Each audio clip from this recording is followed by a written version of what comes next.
wanita hari ini.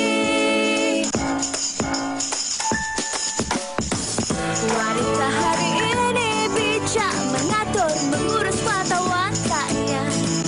Usahawati, ibu istri permaisuri.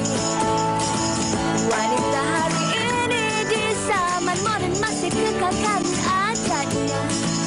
Dihormati, disayangi, disanjungi. Wanita hari ini.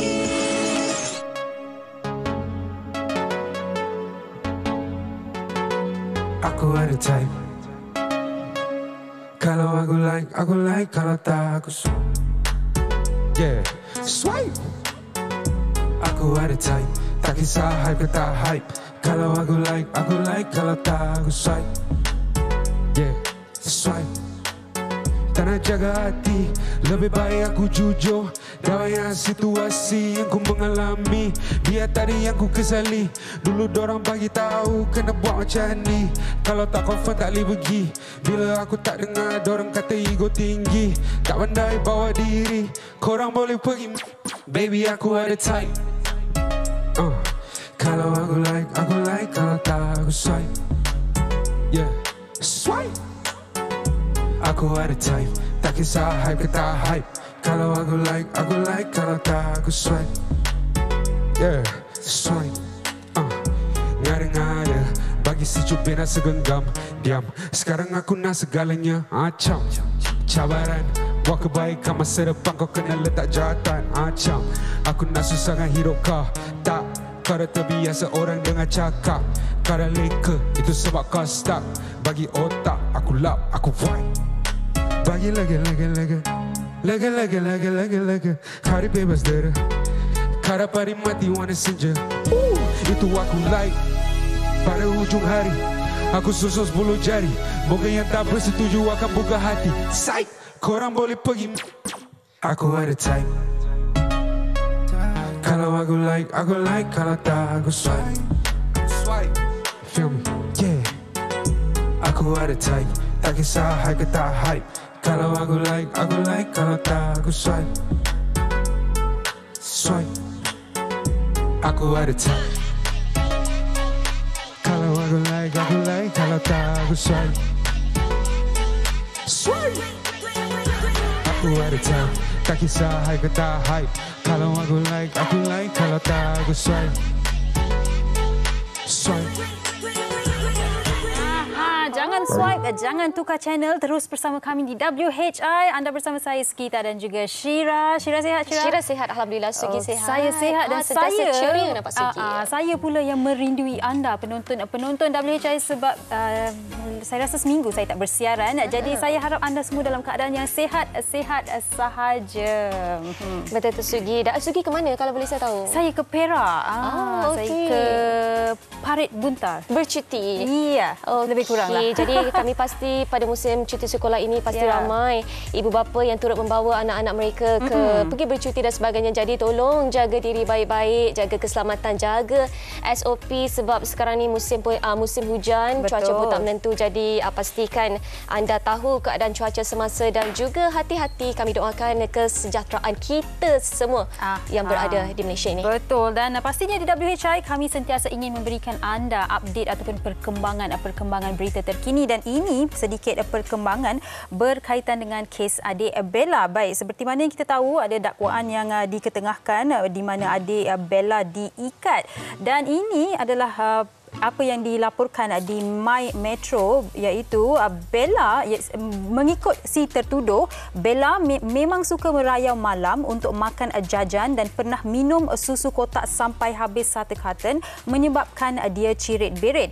Yasmin ikat kaki Bella dengan kakinya. Kalau Bella bangun nak merayap, Yasmin boleh terjaga dan suruh Bella tidur. Sebab itu bila tanya siapa ikat, Bella cakap Syomin, yang diakui sendiri oleh Yasmin di mahkamah bahawa Syaumin itu dia. Baik, dan kes ini masih lagi sedang berlangsung, jadi kita haruslah tunggu untuk update terkini dari masa ke semasa. Okey, baik, kita tinggalkan sebentar kes adik Bella itu dan ini ada satu fenomena menarik yang berlaku di pantai Tanjung Ru, yang mana fenomena laut terbelah.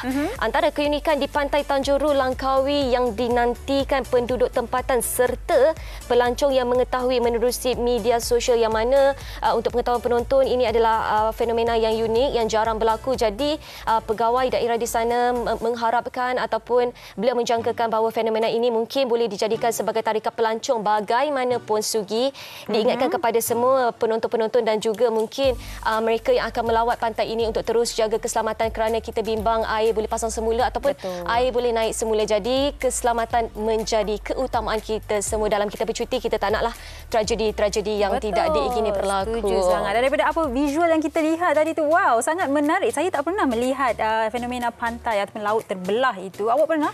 Saya tak pernah juga. Ini kali pertama. Cara awak cakap macam, saya pernah. Teruja. Oh, teruja. Tapi apapun, kalau anda sempatlah ke pantai Tanjung Ru dan menyaksikan fenomena ini, ambil gambar, tag kami, kerana kami di sini di Sri Pentas, anda yang bercuti kan. Jadi sharing is caring, orang kata. Betul, boleh kita ambil vibe sikit percutian tu. Maklumlah musim cuti sekolah sekarang ini kan. Baik, itu berkaitan dengan perkembangan terkini. Dan tadi di awal tadi kan, Alif pun dah nyanyikan yang kalau aku like, kalau tak aku swipe. Tapi kalau ada orang, Syira, masalahnya dia kalau like, dia tak suka pun dia tak boleh swipe. Macam mana? Maksudnya dia tak move on. Dia tak move on. Susah hidup macam tu. Dan itu ada kena-mengena dengan topik kita pada hari ini, yang mana topik kita sanggup derita asal tidak berubah status.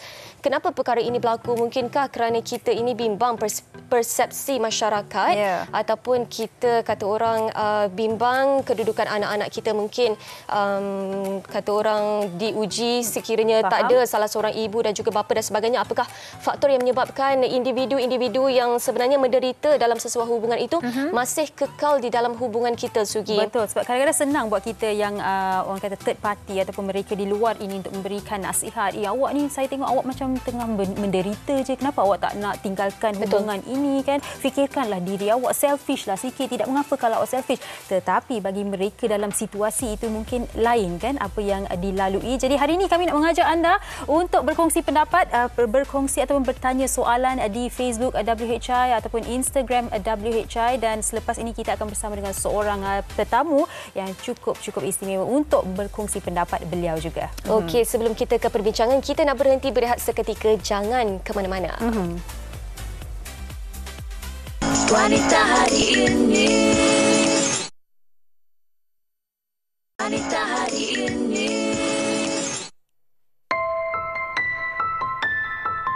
Jodoh, ajal dan pertemuan semuanya telah ditentukan oleh Yang Maha Esa. Kasih sayang dan cinta ternyata mampu membentuk kepribadian seseorang itu bersikap lebih positif atau sebaliknya. Dek kerana cinta juga, ada yang sanggup berkorban sehinggakan diri sendiri tersiksa. Seperti takdir yang telah ditentukan buat Zurina Khalid dan suami. Biarpun kini usia perkahwinan mereka sudah menjangkau hampir 12 tahun, namun hanya kesedihan yang dikecapi oleh Zurina.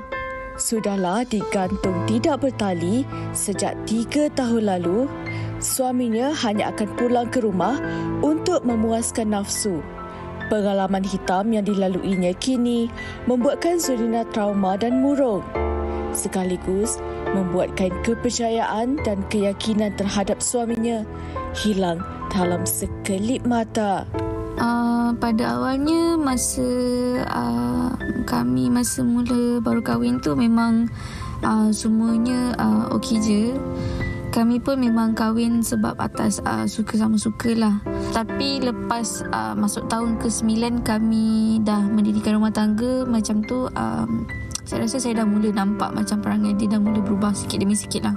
At first saya fikir mungkin sebab dia stres bekerja ke, ataupun sebab dia ada masalah yang mungkin dia tak cerita kat saya. Tapi perangai dia tu lama kelamaan memang membuatkan kami makin renggang dan dah tak rapat macam dulu dah. Daripada seminggu dia berlanjutan ke sebulan, dan sekarang dah sampai hampir ke 3 tahun kami dah tak bercakap sangat dan kami dah tak seperti dululah. Suami saya ni memang semakin jarang balik ke rumah. Bila balik tu kebiasaannya sebab dia nak lepaskan nafsu dekat saya. Memang sejujurnya dia kadang-kadang tu saya rasa macam saya ni dilayan seperti pelacur di rumah sendiri. Saya memang sejujurnya saya memang dah hilang kepercayaan dekat dia. Saya buntu, saya sebenarnya saya tak tahu nak buat apa. Saya sejujurnya memang saya ada terfikir untuk minta cerai. Tapi tipulah kalau nak cakap yang saya tak sedih ataupun saya takut nanti takkan ada yang boleh terima diri saya ni dengan anak-anak. Saya takut nanti takkan ada orang yang boleh ganti tempat dia sebagai ayah kepada anak-anak saya. Saya pun takut juga apa yang orang yang akan cakap terhadap saya tentang perkara ni lah, apa persepsi orang kan. Saya sebenarnya memang saya tak tahu nak buat apa sekarang ni.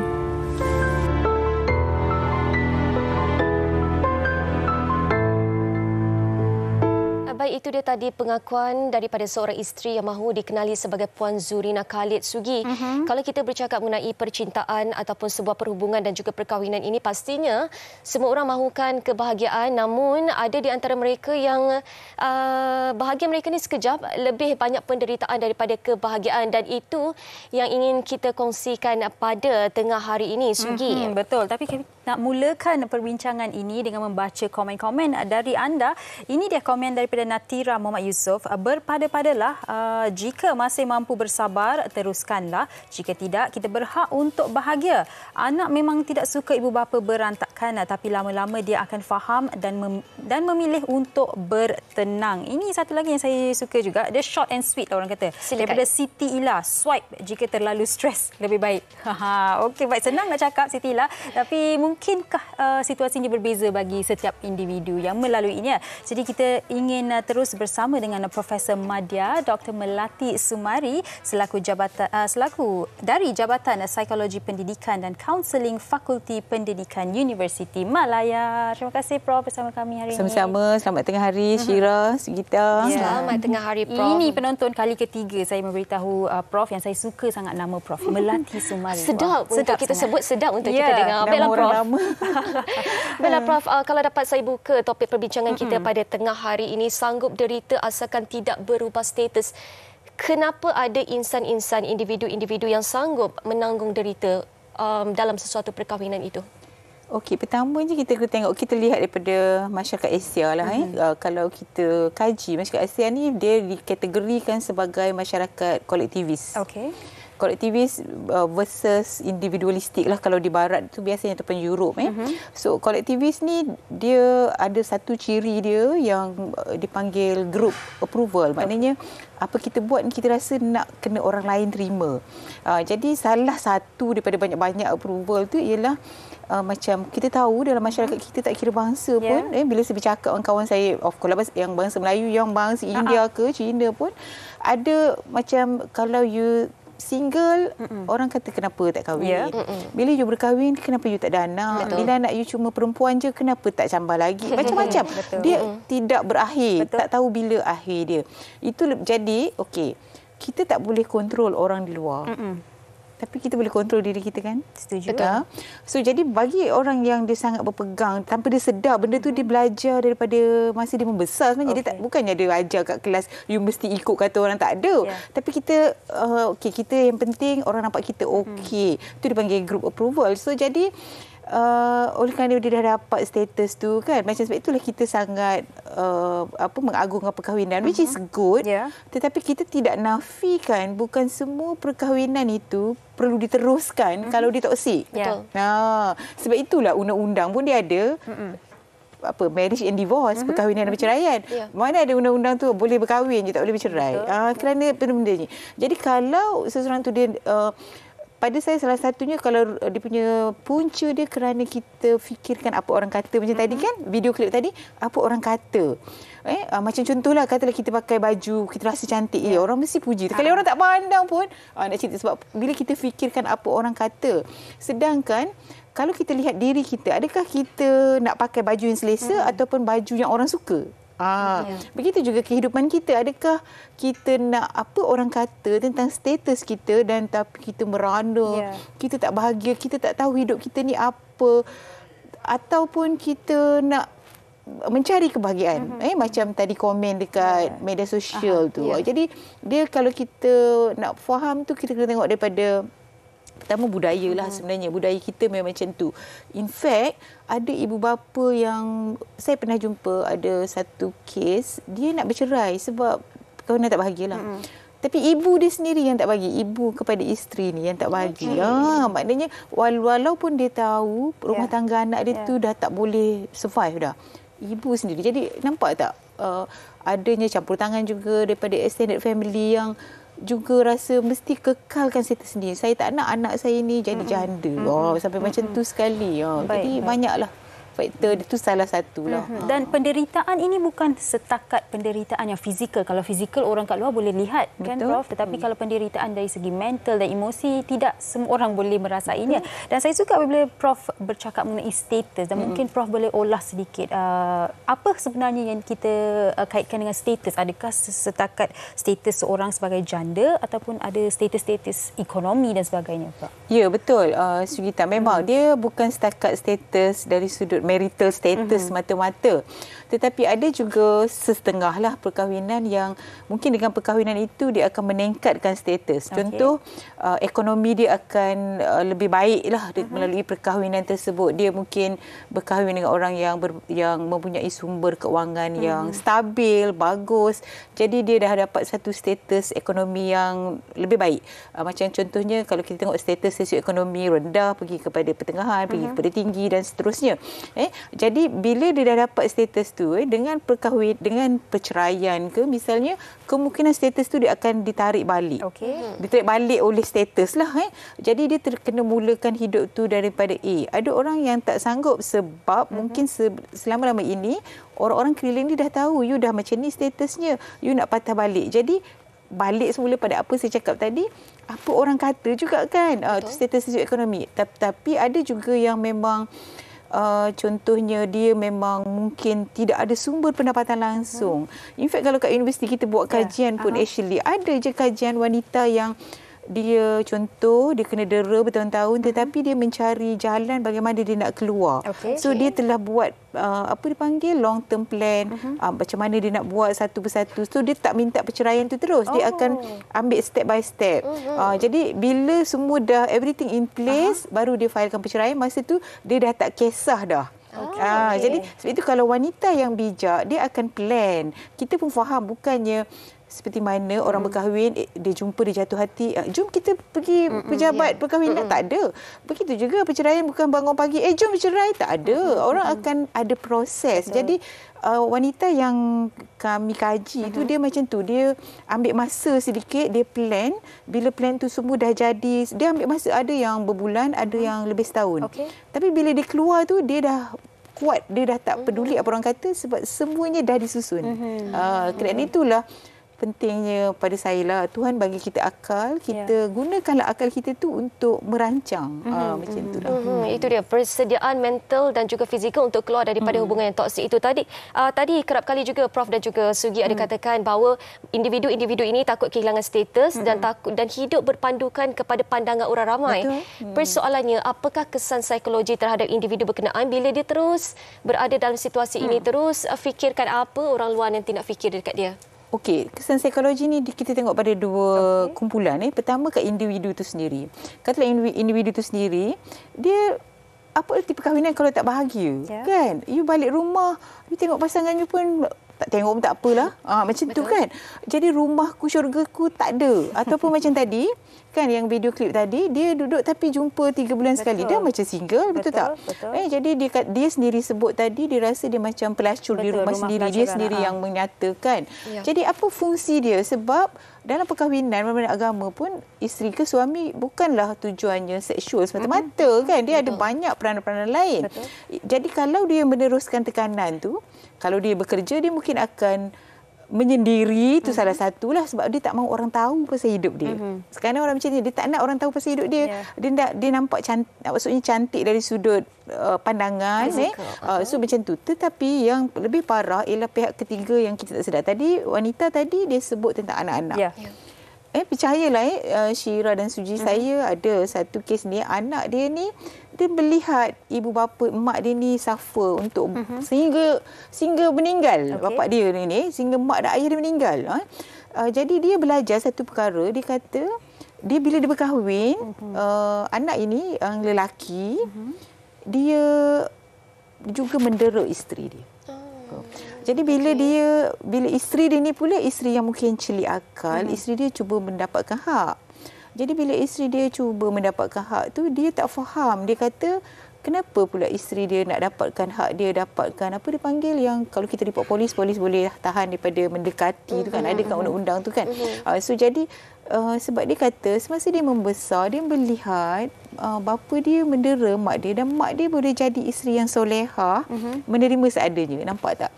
Kita sebagai wanita ke, sebagai lelaki ke, kita fikir anak kita ni tak faham. Tapi anak kita belajar dan bila anak kita tu berkahwin, dia ikut macam yang bapa dia buat. Kesianlah kan. Macam itulah yang berlaku. Sebab dia fikir mak dia tu isteri solehah dengan tidak meninggalkan perkahwinan. Sedangkan mak dia tu jadi tempat lepaskan fizikal, emosi semua. Mak dia terseksa, mak dia lah yang membesarkan dia dan anak-anak. Okey, baik. Dan mungkin Prof, kalau tidak keterlaluan untuk saya berkata yang kita dah masuk 2023 tapi masih ada lagi mungkin dalam kalangan kita ketepikan soal agama, tapi masih lagi yang mempunyai persepsi mungkin daripada nenek mereka, ibu mereka yang wanita ni harus menjadi seorang yang sangat penyabar, awak kena akur sahaja. Mungkin Prof boleh berikan sedikit pandangan Prof berkaitan ini. Okey, saya setuju penyabar ni sifat yang baik. Baik, betul. Memang kalau terlalu sabar, tapi tempatkanlah sabar di tempat yang sesuai. Contoh bila kita memandu tu apa kata kita bersabar kan, kalau traffic jam jangan nak horn orang. Tetapi kalau kita bersabar, contohnya pada saya mana-mana rumah tangga mesti ada konflik. Konflik kan. Tapi macam ni kita manage konflik tu. So kita bersabar bila ada konflik tu, kita tidak marah-marah, kita cuba nanti bila dah tenang kita berbincang. That is sabar. Tapi kalau kita sabar, kita tidak mendapat hak kita yang sepatutnya. Anak-anak tidak mendapat ayah yang menjadi role model. Anak-anak tidak mendapat ibu yang menjadi role model. Adakah kita tu sabar yang dituntut oleh agama? Kan? Kita kena fikir dari sudut itu. Sebab itu saya kata maknanya sabar taat ni macam mana? Sebab itu taat ke dengan contoh macam orang kata kita kena taat dengan suami, suami kena menyayangi isteri, kita kena taat dengan ibu bapa. Tetapi kalau ketaatan itu selagi dia tidak melanggar tata susila dan juga undang-undang, mencederakan orang, memukul, mendera, tidak menjalankan tanggungjawab, tidak bayar apa-apa nafkah ke apa semua, itu dah melanggar undang-undang. Jadi itu bukanlah sabar sebenarnya, itu lebih kepada persepsi kita itu adalah sabar. But that is not the right sabar lah pada saya. Berbalik kepada apa yang Prof katakan tadi, kita ada akal, jadi kita harus gunakan akal kita. Betul. Sugi dan bersabar juga ada haknya. Baik, kita ada banyak lagi persoalan yang ingin kita tanyakan kepada Prof. Tapi sebelum itu kita nak dengar dulu pendapat kawan-kawan kita mengenai isu ini. Jom kita dengar. Bagi saya, tak adil pada diri sendirilah sebagai seorang manusia dan sebagai seorang wanita. Kita punya hak untuk mempertahankan kita punya maruah. Mengapa kita memilih derita sedangkan kita boleh bahagia? Permulaan kita memang akan rasa sukar sebab dari single mother tu mungkin kita tak boleh hadapi. Tapi kita kena hadapi juga walau macam mana pun keadaan yang berlaku, kita hadapi. Ini experience saya yang lepas sebagai single mother selama 12 tahun. Alhamdulillah, saya rasa single mother adalah lebih baik daripada kita bersuami sebab kadang-kadang kita bersuami ni kita rasa semua depending on suami. Tapi sebagai single mother, kita lagi-lagi kita independent dan kita kena kerja keras. For me, benda tu dia depends dengan diri masing-masing actually. But as a woman, you have to love yourself before you choose the other person kan. You kena sayangkan diri you daripada you fikirkan orang lain. Sebab once you jadi derita, dia akan rosakkan mental healthness you juga, akan efek anak-anak you juga and of course entire life you. Kadang-kadang ada dua masalah. Lagi satu, kadang-kadang mungkin dia ada masalah dari segi sekampung ke, macam mana dia tak nak malu orang malu. Jadi dia terpaksa menghadapi, akan terima apa kenyataan. Mungkin disebabkan cinta kot. Kadang-kadang cinta, selagi ada cinta, selagi itulah dia rasa macam dia sanggup terima apa walaupun macam mana pun. Dia apa-apa berbalik pada diri sendiri kita. Mesti semua orang dalam dunia semua nak bahagia. Betul lah, sunyi itu betul. Tapi dalam masa yang singkat, kita janganlah layan perasaan tu lama-lama. Di sekejap tu kita akan rasa, betul, saya pernah tengok kawan dia memang dia berasa macam tu lah. Tapi bila lama-lama, kita aktifkan diri kita. Kita join Zumba, kita join geng-geng marhaban, geng-geng masjid, apa semua. Janganlah berasa diri tu settle janda. Tak payah, tak apa. Dia semuanya okey je. Masing-masing ada pendapat mereka tersendiri dan saya suka bila ada yang mengatakan you have to love yourself first before you love another person. Setuju, tapi mungkin juga kita tak faham apakah sebenarnya maksud love yourself. Lepas ni kita nak tanya Prof. Tapi sebelum itu, Prof Syira dan penonton, kami mempunyai kita mendapat seorang penonton yang telah menghantar DM di Instagram WHI yang sudi berkongsi kisah hidupnya dan kami juga telah sempat mendapatnya dalam talian sekarang ini. Jadi mungkin kita boleh terus bersama dengan Puan Hasanah. Assalamualaikum. Hai. Waalaikumsalam Puan Hasanah. Selamat tengah hari. Baik Puan Hasanah. Mungkin Puan Hasanah boleh terus kongsikan apa yang ingin dikongsikan itu Puan Hasanah. Silakan. Okey, terima kasih wanita kerana akhirnya mengeluarkan topik yang bagus macam ni sebab saya melalui pengalaman saya sendiri. Saya dah berkahwin agak lama, beberapa tahun. Saya rasa cinta. Dan apabila sesuatu terjadi antara kami, saya anggap itu dugaan. Dugaan yang tak boleh dielakkan. Dan kadang-kadang kalau kita minta nasihat orang sekeliling, semua akan cakap benda yang sama. Itu dah biasalah asam garam kehidupan, asam garam rumah tangga. So saya selalu mengambil intipati positif yang mungkin ini adalah cabaran dalam rumah tangga. Tetapi tahun demi tahun benda sama berlaku, bincangan lepas saja sesuatu kejadian itu berlaku, kalau bergaduh ke atau ternaik tangan ke, benda tu akan balik ke square one. Maknanya itu adalah satu bagi bekas suami, saya sudah bercerai akhirnya. Bekas suami itu adalah normal bagi dia. Tetapi yang menanggungnya adalah saya dan anak-anak. Jadi pada satu tahap yang saya tidak tahan lagi dan kawan-kawan hanya mengatakan benda itu biasalah. Tapi sebenarnya itu tidak biasa untuk wanita untuk menahan selama itu. Jadi saya dapat empati benda itu terpaksa saya lepaskan status saya dan demi anak-anak juga. Mereka terkesan. Mereka lebih banyak takut-takut. Mereka tidak fokus dalam pelajaran. Setiap kali nampak marah-marah. Kasih sayang daripada seorang ayah itu tidak nampak di situ. Jadi saya tidak sanggup lagi berkorban orang kata mental dan juga tenaga untuk berpura. Berpura depan keluarga, depan kawan-kawan yang kami bahagia. Jadi bagi saya nak share pengalaman ini supaya ramai lagi di luar sana untuk lebih berani memikirkan untuk diri sendiri, sayang diri sendiri dan juga anak-anak lah sebab masa depan yang lebih baik untuk bahagia. Baik. Terima kasih banyak-banyak Puan Hasanah sudi berkongsi kisah dan pengalaman Puan dan semoga Puan diberikan kekuatan untuk meneruskan hari-hari yang seterusnya. Baik, mungkin kita boleh terus bersama dengan Prof. Prof, kalau kita dengar tadi kesan terhadap individu itu sendiri, kesan terhadap anak. Betul. Dan ia adalah satu kitaran. Suami atau bekas suami ini rasakan itu adalah normal. Jadi mungkin ramai yang sedang menonton sekarang ini pun yang mungkin dalam situasi ini boleh berkait dan persoalannya bagaimana untuk saya orang kata break the cycle kitaran ini, bagaimana boleh saya putuskan kitaran ini? Saya kira lah, saya bercakap dari segi perspektif seorang kaunselor.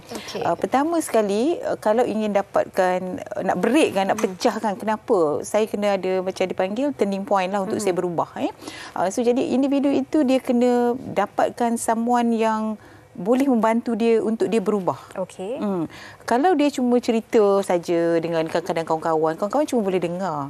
Tetapi kalau seorang yang boleh bagi dia, orang panggil apa, empower dia untuk bergerak ke langkah berikutnya, itu adalah sangat penting.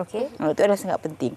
Jadi sebab kalau ikut cerita Puan Hasanah tadi kan, sebenarnya kalau kita dengar betul, dia ada cakap kan, bermula dia rasa macam okey, tapi lepas tu dia kata tak boleh, dia kata maknanya dia ada turning point. Dia tidak boleh berpura-pura Ya, lagi. dah ada turning point, dia berubah. Sebab once dia berubah je, dia akan buat tindakan.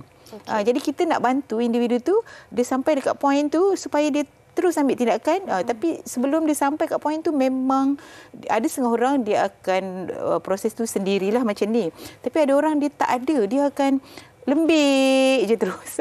Lembik je terus. Jadi kalau kita sebagai rakan kepada individu ni, kita kena bantu dia. Bukannya kita kata you pergilah bercerai, tidak.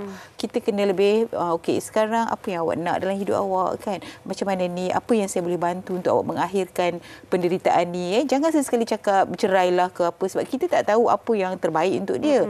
Sebab urusan cerai ke ni biarlah itu dia sendiri yang tentukan, bukan kita. Jadi kita lebih kepada apa yang saya boleh bantu untuk awak bahagia misalnya. Jadi kalau awak nak saya temukan dengan orang yang mungkin boleh membimbing awak untuk membuat tindakan yang boleh menyebabkan anda lebih bahagia, saya boleh carikan contohnya. Ini adalah contoh kita bantu rakan kita lah, kalau orang tu orang terdekat dengan kita. Jadi sebab kalau ikut cerita Puan Hasanah tu, betul ke apa saya cakap tadi? Anak-anak bekas suami dia tu sendiri melihat benda tu normal. Sebab dia mungkin melaluinya juga kan. Sebab itulah janganlah jadikan dia macam cycle balik. Nanti anak-anak dia pun buat balik nanti bila berdewasa. Tu kita tak nak kan. Okey, baik, itu dia. Maksudnya peranan orang sekeliling untuk membantu individu ini keluar daripada perkahwinan. Okey, Sugi, baik. Sugi dan juga Prof, kita betul kita berada di wanita hari ini. Topik kita lebih banyak kita sentuh mengenai wanita. Persoalannya, adakah kaum lelaki, kaum Adam di luar sana yang terjerumus dengan topik kita pada hari ini? Saya tak berani nak cakap ada ke tak ada tu. Saya ada tu memang ada, tapi berapa tu saya tak tahulah. Sebab itu data kan, data ni kita nak buat, kita kena buat research. Tapi memang ada, dan cuma dia mungkin lain sikit mungkin dari sudut pattern, dari sudut contoh kalau lelaki Muslim dia boleh kahwin lebih dari satu, mungkin tetapi kalau kita tak nak sentuhlah pasal poligami tu, sebab bukan kita punya fokus discussion. Kita nak sentuh, ada lelaki yang dia sangat sayangkan, ada seorang orang memang dia sangat sayangkan seseorang tu, dipanggil apa, unconditional. Dia sangat sayang walaupun dia dapati, percaya tak cakap, saya pernah jumpa satu kes, dia sendiri yang dapati isteri dia curang. Tapi dia tak nak bercerai. Isteri dia nak bercerai, dia tak nak sebab dia sangat sayangkan. Dia sangat sayang. Jadi kadang-kadang isunya itu kat situ bukanlah perceraian, tapi dia sendiri hidup dalam ikatan di mana dia tak percaya dengan isteri dia. Nampak tak?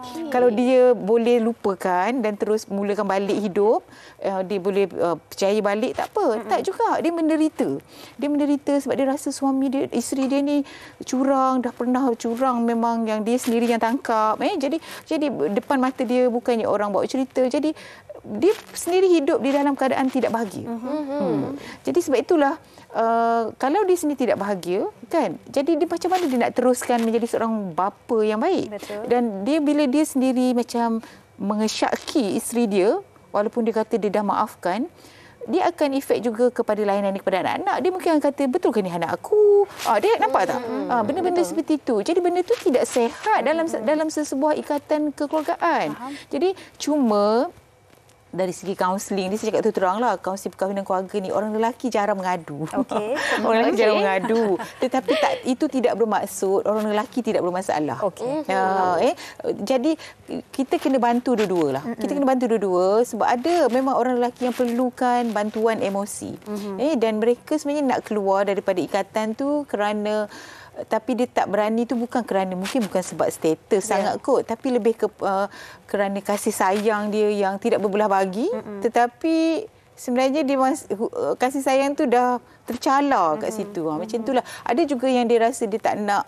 Ada juga dalam kes yang kita jumpa, sebab dia tak nak anak dia ni, dia takut dia tak dapat hak penjagaan. Dia takut tak dapat hak donah lah, tak dapat hak penjagaan. Jadi tapi kalau dia beritahu court, biasanya court akan tengok status mak tu macam mana, tapi dia tak nak juga dedahkan pasal isteri dia. Itu saya kata balik kepada dia sayang tanpa syarat dah memang. Itulah, jadi maknanya balik kepada dia lah, apakah yang dimaksudkan dengan sayang. Sebab itulah kalau kita sayang sesuatu ni, saya kira sayang yang tak ada putus ni hanyalah ibu bapa pada anak lah, biasanya lah kan.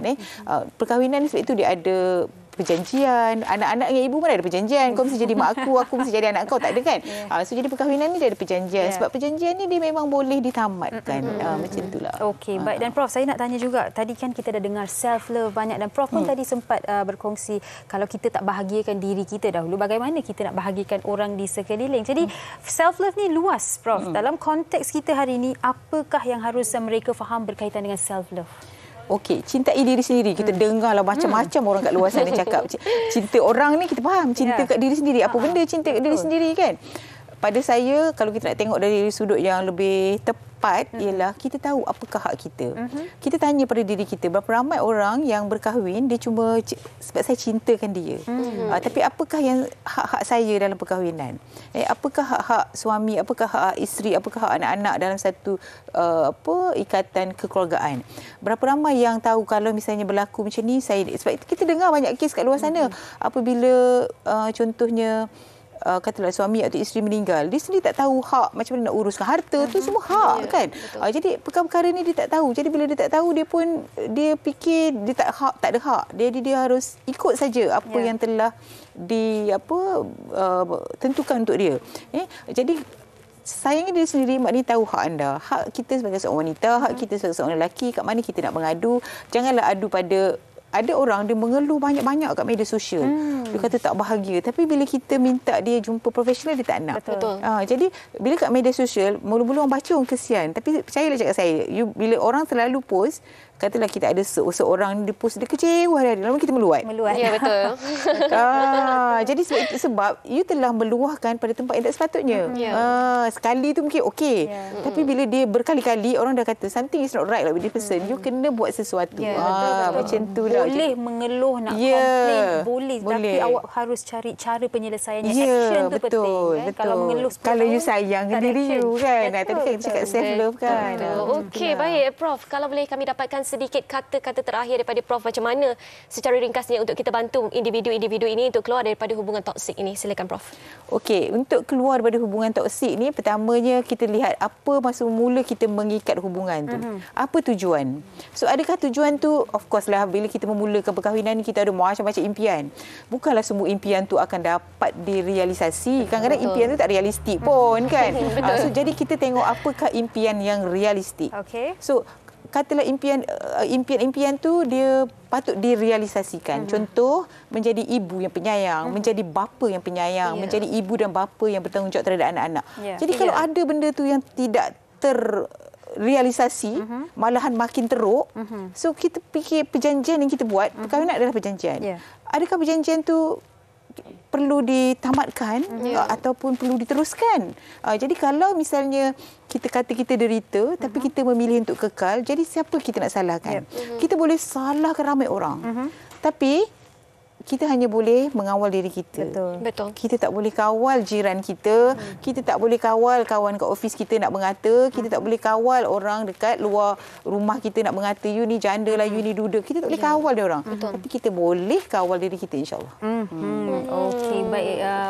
Rumusan yang memberikan kita semua, saya rasa membuka minda kita lah, Prof, ya, memberikan pencerahan. Sebab kadang-kadang bukan kita tak tahu, Prof. Kita tahu. Tapi kita perlukan seseorang untuk mengingatkan kita seringkali. Awak harus buat ni dan sebagainya. Baik, macam-macam komen yang telah anda kongsikan di Facebook WHI. Kalau sempat nanti kita nak baca. Tapi sebelum itu kami nak ucapkan terima kasih kepada Profesor Madya Dr. Melati Sumari. Terima kasih Prof. Dan anda di rumah jangan ke mana-mana. Kita berhenti berehat seketika, kembali selepas ini dengan Alif dan seorang yang cukup istimewa. Wanita hari ini. Wanita hari ini. Baik, kembali bersama kami. Tadi dah dengarkan lagu daripada Alif dan tadi pun saya dah berkata ya, Alif akan bersama kita, tapi ada seorang yang cukup istimewa juga. Ya, bersama saya nak perkenalkan. Saya dengan berbesar hati je ingin perkenalkan di sebelah Sugi, iaitu Yoni Boy. Hai, lama tak nampak Yoni Boy di kaca TV. Sehat ya? Sehat. Hai Alif. Dan juga Alif, hai sekali lagi. Untuk persembahan pembukaan tadi. Baik, dan anda berdua ada lagu terbaru, Sengkek. Betul. Saya tak tahu maksud sengkek, sejujurnya saya cakap. Saya tahu sekek sebab cikgu Bayu saya dulu kat sekolah secara bergurau ni selalu kalau orang buat salah sekeh baru tahu. Tapi sengkek itu sekeh. Sengkek itu apa?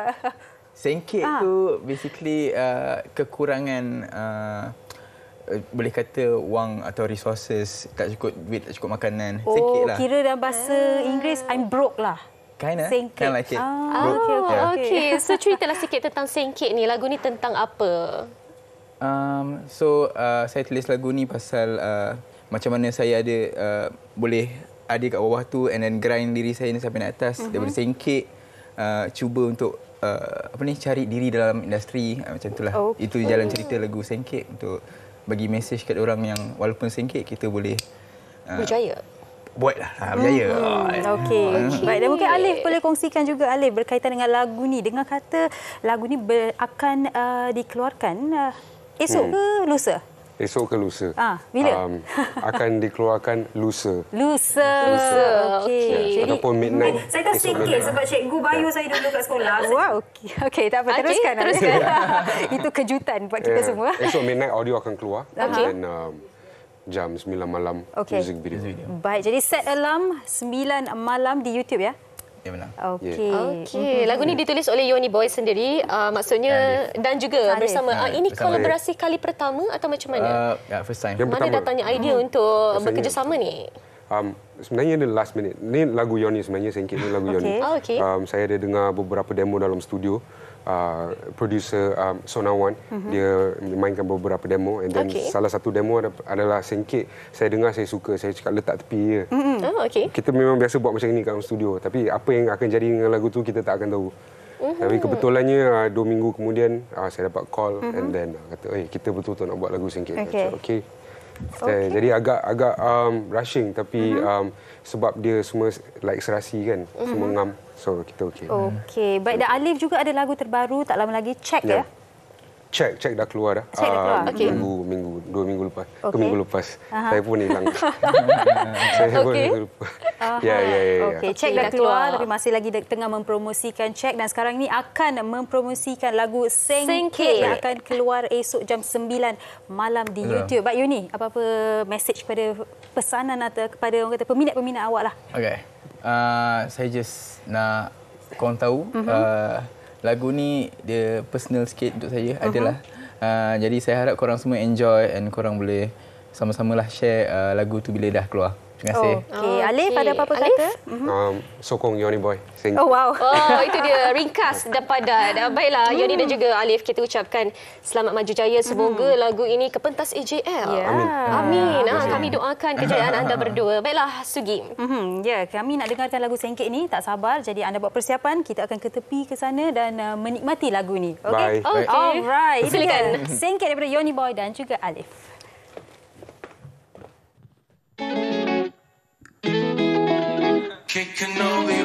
Dulu masa aku sengkit, punya roti dan kerepek. Dulu kalau aku buat lagu, mereka semua kata aku merepek. Dulu terpaksa berjengkel, rasa rendah juga pendek. Tak apa, aku dah biasa dengan orang kiri kanan aku mengecek. Dulu masa aku sengkit, punya roti dan kerepek. Dulu kalau aku buat lagu, mereka semua kata aku merepek. Dulu terpaksa berjengkel, rasa rendah juga pendek. Tak apa, aku dah biasa dengan orang kiri kanan aku mengecek.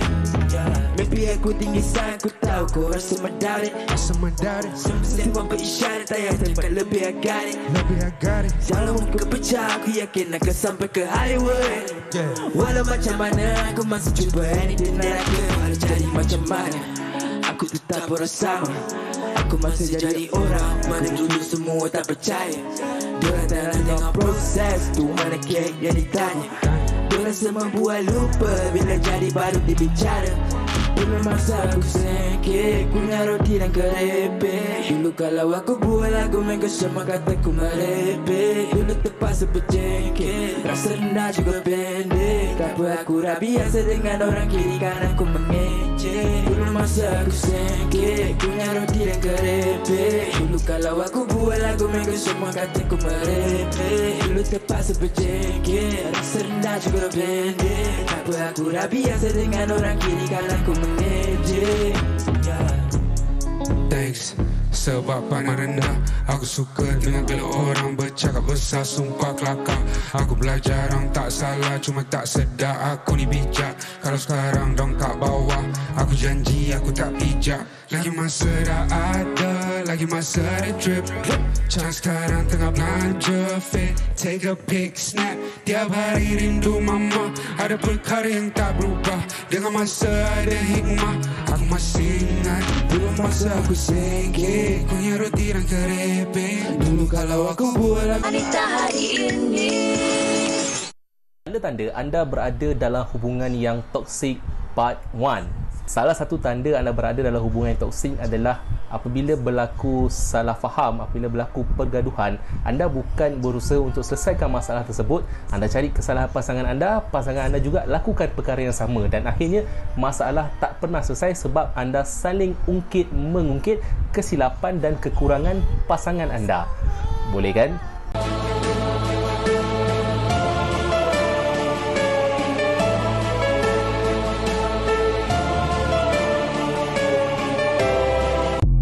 Toxic relationship, kalau partner kau dah kasih banyak peluang untuk kau berubah, sanggup memaafkan kau walaupun hatinya dah banyak kali disakiti, percayalah, dia dah betul-betul ikhlas sayangkan kau. Dia tak kisah apa orang cakap pasal relationship dia dengan kau. Walaupun kawan-kawan dia, kenalan rapat dia dah cakap yang dia dalam toxic relationship, tapi dia still mengharapkan yang kau dapat berubah. But once bila kau dah tak hargai segala pengorbanan dia akan pergi, dan pada masa tu kau akan rasa kehilangan dia.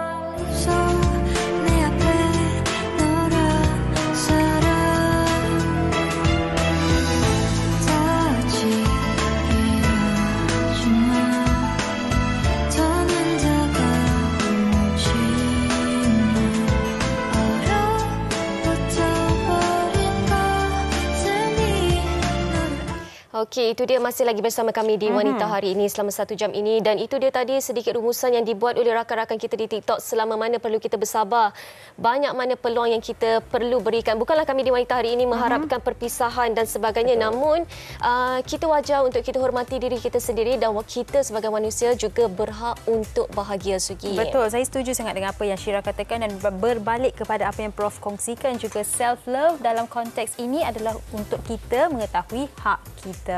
Baik, dan saya nak bacakan komen dari Razia Z. Katanya, selamat tengah hari semua. Selamat tengah hari Razia. Hai. Tak banyak orang yang mampu hidup macam tu, tapi banyaknya isteri yang pendam perasaan demi anak-anak, itu tidak dinafikan. Ya, betul, saya setuju dengan awak. Ramai juga yang memikirkan masa depan anak-anak, emosi mereka, tetapi kalau anda dengarkan perkongsian Prof tadi, anak-anak itu tahu kalau ibu dan ayah sedang berpura-pura di hadapan mereka. Betul. Dan satu lagi, kalau kita ada masa, daripada Iza Comel. Wah, mesti comel lote orangnya. Best topik ni pendapat saya adalah kesanggupan bertahan dalam toxic relationship. Bukan sahaja kerana status tapi juga kerana memikirkan mental dan emosi anak. Selain daripada jaminan untuk kesejahteraan hidup pada masa depan. Baiklah, kita sebenarnya doakan yang baik-baik untuk pasangan suami isteri ataupun mana-mana pasangan yang berdepan dengan situasi ini. Baik, insya-Allah. Saya nak pilih buku tapi tak sempat. Kamera dah laju pula kamera. Lajulah kamera. Saya nak pilih buku untuk baca. Silakan. Tapi yalah, awak tahu-tahulah buku ni kan buku istimewa di WHI. Isi kandungannya tidak boleh dikongsikan. Tapi saya pasti ramai dalam kalangan anda mempunyai buku-buku yang boleh mengimbau kembali memori. Tak kisahlah buku yang anda baca sewaktu zaman sekolah ataupun zaman tadika ataupun bedtime stories yang ibu ataupun ayah anda bacakan untuk anda, ataupun buku yang anda sedang baca sekarang ini seperti saya. Dan itu dia topik kita esok, iaitu kembalikan memori membaca. Wanita Hari ini akan kembali esok 12 tengah hari sehingga 1 tengah hari. Salam sayang daripada saya Syira dan juga Sugi untuk anda semua. Assalamualaikum, selamat tengah hari dan jaga diri. Bye-bye. Saya nak sambung baca. Seronok nak baca. Seronok sangat.